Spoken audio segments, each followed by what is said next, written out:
প্রিয় শিক্ষার্থীরা, অনেক দিন পর আবার তোমাদের সাথে দেখা হলো। আমি আজকে একটা ভিডিও টিউটোরিয়াল উপস্থাপন করতে যাচ্ছি। আজকের যে টিউটোরিয়ালটা উপস্থাপন করব সেটা হলো right form of verbs. Right forms of verbs তোমাদের নবম দশম শ্রেণীর সিলেবাসটাকে ফোকাস করে আমি এই ভিডিও টিউটোরিয়ালটা তৈরি করেছি। তো আমি আজকে এই কিভাবে রাইট ফর্মস অফ ভার্বস যে আনসার করতে হয় এইটার উপর কিছু ট্রিপস এবং কিভাবে আমরা আনসার করলে কোন জিনিসটা চিন্তা করলে আমরা সহজেই রাইট ফর্ম অফ ভার্বের এই কোয়েশ্চনটার আনসারটা করতে পারবো, সেই ব্যাপারে তোমাদেরকে কিছু দিক নির্দেশনা দেওয়ার চেষ্টা করব। ঠিক আছে, চলো আমরা শুরু করি। তো রাইট ফর্ম অফ ভার্বের আনসার করতে গেলে প্রথমে যে জিনিসটা খেয়াল রাখতে হবে যে উপরের বক্সের মধ্যে 10টা ভার্ব দেওয়া থাকবে। ঠিক আছে, তো আমাদেরকে যেহেতু রাইট ফর্ম অফ ভার্ব মানে হলো ভার্বের সঠিক ফর্ম, আমাদেরকে একটা জিনিস জানতে হবে প্রত্যেকটা ভার্বেরই সঠিক ফর্ম কোন ক্ষেত্রে কোন ফর্মটা ব্যবহার করতে হবে। সেই ক্ষেত্রে আমাদেরকে একটা জিনিস খেয়াল রাখতে হবে, টেন্সের ব্যবহারটা সম্পর্কে সম্যক ধারণা থাকলে ভালো হবে। আচ্ছা যাক, তারপরও আমি চেষ্টা করব যে এটা এক্সারসাইজের মাধ্যমে কিভাবে আমরা এই রাইট ফর্ম অফ ভার্বের আনসারটা করতে পারি। ঠিক আছে, ওকে, প্রথমে আমরা জেনে নেব যে বক্সের ভার্বগুলির অর্থ।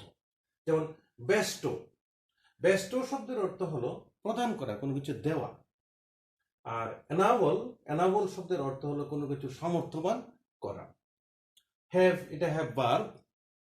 আর কজ, কোনো কিছুর কারণ ঘটানো।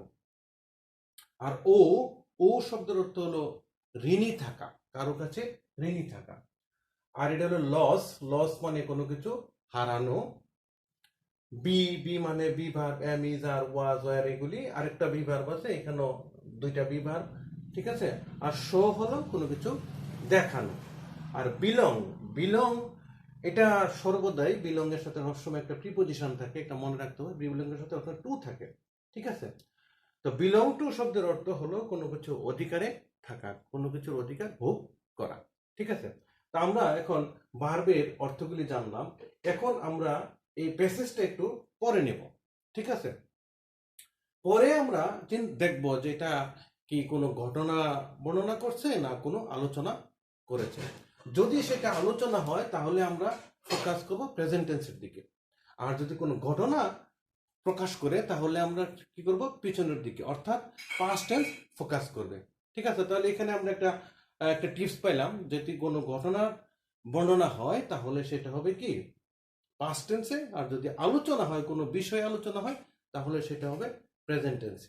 ঠিক আছে, ওকে, আমরা আগে পড়ি। We dash two our nature for dash us with hour her gifts lavishly.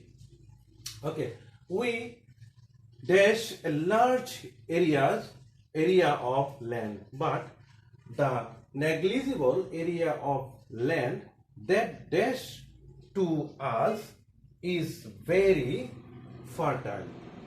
Okay, we dash ungrateful to our soil, but our activities dash that we have dash ungrateful to our soil.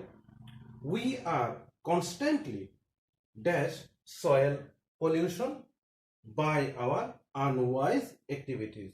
As a result, our fertile land is dash its fertility, which has dash us to grow crops easily. তো এটা সাধারণত আমরা এখানে যে পড়ার পরে যেটা আমরা আইডিয়াটা পেলাম, কি আইডিয়াটা পেলাম, যেটা একটা আসলে একটা বিষয়ের উপর, অর্থাৎ আমাদের যে মাটি, আমাদের যে ভূমি, ভূমির উপর আলোচনা, এটা কোনো ঘটনা না। যেহেতু এটা আলোচনা, তাহলে আমরা এখানে কি করব, প্রেজেন্ট টেন্সটা ফোকাস করার চেষ্টা করব। ঠিক আছে, চলো শুরু করা যাক। উই, এখানে দেখো সাবজেক্ট হলো উই। ঠিক আছে, এখন আমরা এখান থেকে এরপরে গ্যাপটার মধ্যে we dash two our nature for dash us with our gifts lavishly. ঠিক আছে, তা আমরা এই সাধারণত আমরা এখানে কোনটা ইউজ করব, আমরা ইউজ করতে চাচ্ছি উই ও। দেখো ও এর সাথে আমরা ও ব্যবহার করব, ঠিক আছে? ও মানে কি? ঋণী। We owe to our nature, আমরা কি আমাদের প্রকৃতির কাছে ঋণী। For dash us with our gifts lavishly, ঠিক আছে? এখানে দেখো একটা প্রিপোজিশন ফর, এখানে একটা তোমাদেরকে রুল বলি, প্রিপোজিশনের পর যদি ভার্ব ইউজ করতে হয় তাহলে আমরা ভার্বের আইএনজি ফর্মটা ইউজ করব। যেমন in, on, at, for, with, without, before, after ইত্যাদি প্রিপোজিশনের পর যদি ভার্ব ইউজ করতে হয় তাহলে আমাদের কি করতে হবে? আমাদেরকে আইএনজি ফর্মটা ইউজ করতে হবে, ঠিক আছে? তাহলে এটা তোমরা নোট করে নিতে পারো যে প্রিপোজিশনের পরে ভার্বের সাথে আইএনজি হয়। তো ফরের পর এখানে কোনটা ইউজ করতে পারি? আমরা ইউজ করবো এখানে বেস্টো, প্রদান করা। তো যেহেতু বেস্টো একটা ভার্ব, তো এটাকে কি করব? আমরা আইএনজি তে রূপান্তর করব। তো কি হবে? বেস্টোকে যদি আইএনজি করি, বেস্টোইং।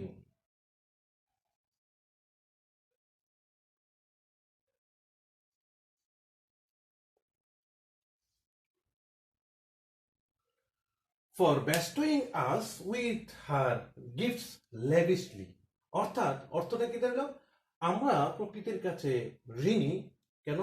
তার যে লেভিশলি, লেভিশলি মানে কি? দুহাত ভরে, ঠিক আছে? নিঃস্বার্থভাবে তার যে গিফটস, তার যে দান, সেই দানের জন্য আমরা প্রকৃতির কাছে ঋণী, ঠিক আছে?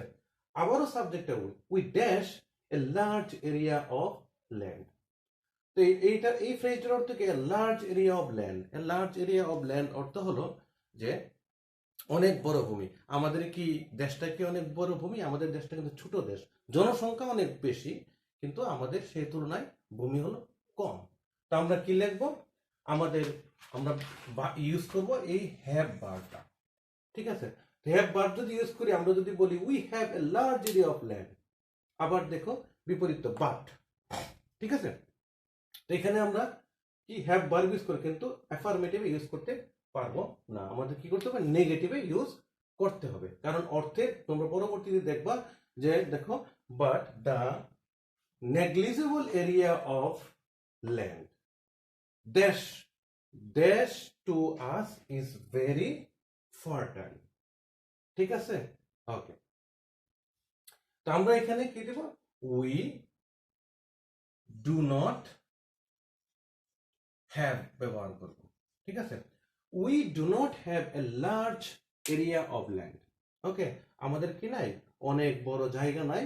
But the negligible area of land, অর্থাৎ ভূমির যে নেগলিজেবল এরিয়া, যেটা অবহেলিত যে এরিয়াটা, অর্থাৎ আমাদের যে ল্যান্ডটা, ওই যে এই ল্যান্ডটা অবহেলিত, dash that dash to us is very fertile, that dash to আস, অর্থাৎ যেটা আমাদের অধিকার আছে। আমরা একটু আগে বলেছিলাম যে বিলং, বিলং এর সাথে একটা প্রিপজিশন বসে, অর্থাৎ আমরা এখানে কি ব্যবহার করব?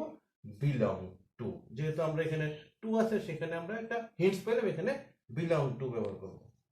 বিলং, অর্থাৎ যে ভূমিটা আমাদের আছে, ঠিক আছে, যে নেগলিজেবল ভূমিটা, অর্থাৎ যেটা আমরা নেগলেক্ট করি, অর্থাৎ যেটা ব্যবহার করতে চাই না, সঠিক ব্যবহার করি না, এই জমিটা, আমাদের যে ভূমিটা আছে, এই ভূমিটাই কি? ফার্টাইল, অর্থাৎ উর্বর, ঠিক আছে? ওকে, আবারও দেখো ডি নাম্বারের পরে আমরা কি আসলাম? E number. We dash ungrateful to our soil. Soil বলতে আমাদের এখানে বোঝাচ্ছে ভূমি, মাটি, ঠিক আছে? অর্থাৎ গ্রেটফুল মানে কি? কৃতজ্ঞ। আর আনগ্রেটফুল মানে কি? অকৃতজ্ঞ। আমরা যদি বলি এখানে বি ভার্ব যদি ইউজ করি, উই আর, উই এর সাথে আর হবে, we are ungrateful to our soil. অর্থাৎ আমি যদি বলি আমরা আমাদের মাটির প্রতি কি? অকৃতজ্ঞ, এটা হবে না। আসলে আমরা আমাদের ভূমিকে ভালোবাসি, আমরা অকৃতজ্ঞ নই। অর্থাৎ আমরা এখানে কি করব? উই আর নট আনগ্রেটফুল ব্যবহার করব, আর নট আনগ্রেটফুল কি দাঁড়ালো? We are not ungrateful to our soil, অর্থাৎ আমাদের মাটির প্রতি, আমাদের ভূমির প্রতি আমরা কি? অকৃতজ্ঞ নই। আচ্ছা, বাট আওয়ার অ্যাক্টিভিটিস, কিন্তু আমাদের কাজকর্ম, অর্থাৎ আমরা ভূমির প্রতি অকৃতজ্ঞ নই, কিন্তু আমাদের কাজকর্মটা কি হচ্ছে? Dash that we have dash grateful to our soil, অর্থাৎ আমাদের কাজকর্মে প্রমাণ করে যে আমরা কি আমাদের মাটির প্রতি অকৃতজ্ঞ। ওকে, তো কি হলো, we are not ungrateful to our soil but, okay এখানে বাক্যটা শেষ, but our activities dash that. Okay, এটা একটা কমপ্লেক্স সেন্টেন্স, আমরা এখানে কি ব্যবহার করব, আমরা এখানে শোটা ব্যবহার করব, এস এইচ ও ডাব্লিউ। অর্থ কি দিল, but our activities show that, আমাদের কাজকর্ম দেখায় যে উই হ্যাভ, এই যে দেখো এখানে আরেকটা হিন্টস, এই যে হ্যাভ, হ্যাভ এর পরে হ্যাভ, হ্যাজ, হ্যাড ইত্যাদির পরে ভার্বের পাস্ট পার্টিসিপল ব্যবহার করতে হয়। এটাও কিন্তু একটা রুল রাইট ফর্ম অফ ভার্বের।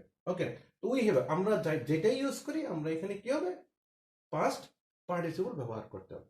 তো আমরা এখানে কি করব, আবারও একটা বি ভার্বটা ইউজ করতে হবে। ঠিক আছে, বি ভার্বের পাস্ট পার্টিসিপল হলো কি, been. Okay, that we have been ungrateful to ourself, অর্থাৎ আমাদের কাজকর্ম প্রমাণ করে যে আমরা কি হয়েছি, আমাদের মাটির প্রতি অকৃতজ্ঞ হয়েছি। ঠিক আছে, ওকে, তারপর দেখো, উই আর কনস্ট্যান্টলি, কনস্ট্যান্টলি মানে কি সবসময়, অর্থাৎ অলওয়েজ, কন্টিনিউয়াসলি, আমরা কি করছি সবসময়। এখানে দেখো একটা হিন্টস, এখানে আর আছে, অর্থাৎ আর আছে মানে কি, আমরা যেহেতু বললাম যে আমরা ফোকাস করবো প্রেজেন্ট টেন্সে, অর্থাৎ এখানে যেহেতু আর আছে তাহলে আর এর পরে আমরা কি করব, ভার প্লাস আইএনজি করব, অর্থাৎ এখানে প্রেজেন্ট কন্টিনিউয়াস ব্যবহার করব। অর্থাৎ যেই ভার্বটা এখানে ইউজ করবো, যেহেতু আর দেওয়া আছে, তারপরে আমরা যে ভার্বটা বের করবো এটা ভার্বে আইএনজি ফর্মটা ব্যবহার করব। তো we are constantly dash soil pollution by our unwise activities, অর্থাৎ বোঝাই যাচ্ছে আমরা প্রতিনিয়ত কি করতেছি, সয়েল পলিউশন করছি বাই আওয়ার আনওয়াইজ অ্যাক্টিভিটি, অর্থাৎ আমাদের কি আনওয়াইজ অ্যাক্টিভিটিস, অর্থাৎ চিন্তাহীন কাজকর্মগুলির মাধ্যমে। আমরা এখানে কোনটা ইউজ করতে পারি, চিন্তা করে দেখো তো, we are dash soil pollution. Okay, আমরা এখানে কি ব্যবহার করব, কজ ভার্বটা ব্যবহার করব, যেহেতু কজ ব্যবহার, অর্থাৎ এখানে যেহেতু আর আছে সেহেতু আমরা এখানে কজের সাথে আইএনজিটা ব্যবহার করব। কি হবে, causing, C A U S I N G. ঠিক আছে, we are constantly causing soil pollution by our unwise activities. Okay, as a result, ফলে আওয়ার ফার্টাইল ল্যান্ড, আমাদের যে উর্বর ভূমি, ইজ ড্যাশ ইটস ফার্টিলিটি। এখানে আবারও খেয়াল করো, এখানে দেখো ইজ আছে, অক্সিলারি ভার্ব আছে, আমরা প্রেজেন্ট যেহেতু অক্সিলারি, তারপরে আমরা কি হয় প্যাসিভ, প্যাসিভ যদি করি তাহলে আমরা কি করবো, পাস্ট পার্টিসিপল করতে পারি, অ্যাক্টিভ যদি করতে হয় তাহলে আমাদের কি করতে হবে, প্রেজেন্ট কন্টিনিউয়াস ব্যবহার করতে হবে। এটা এগুলি কিন্তু রাইট ফর্ম অফ ভার্বের রুল, একটু খেয়াল করবে। দেখুন যেহেতু ইজ আছে আর সাবজেক্টটা কি, our fertile land is dash its fertility. দেখো ফার্টাইল ল্যান্ড, এই যে আমাদের যে উর্বর ভূমি, উর্বর ভূমি কি নিজে নিজে কি ফার্টিলিটি নষ্ট করে, নো, কোনো কিছু দ্বারা ফার্টিলিটিটা নষ্ট হচ্ছে, অর্থাৎ এখানে সাবজেক্টটা ফার্টাইল ল্যান্ড, এটা প্যাসিভ সাবজেক্ট হবে। ঠিক আছে, ওকে, তো প্যাসিভ যদি যেহেতু কন্টিনিউয়াস ইজ আছে, হ্যাঁ, আমরা কন্টিনিউয়াসের প্যাসিভ করব। ঠিক আছে, as a result our fertile land is being, আমরা কি দিব, being lost। ঠিক আছে, এই যে আমরা লস ভার্বটা ব্যবহার করলাম, অর্থাৎ এটা কি হচ্ছে, আমাদের এই ফলে আমাদের ফার্টাইল ল্যান্ডটা কি হচ্ছে, is being lost it's fertility, তার উর্বরতা হারাচ্ছে।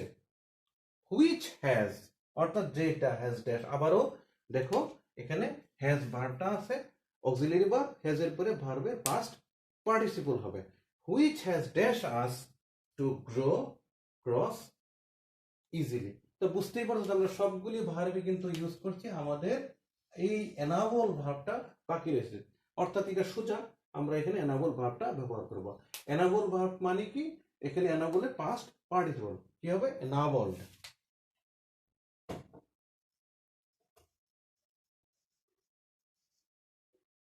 ঠিক আছে, হুইচ হ্যাজ এনাবল, কেন আমরা পাস্ট পার্টিসিপল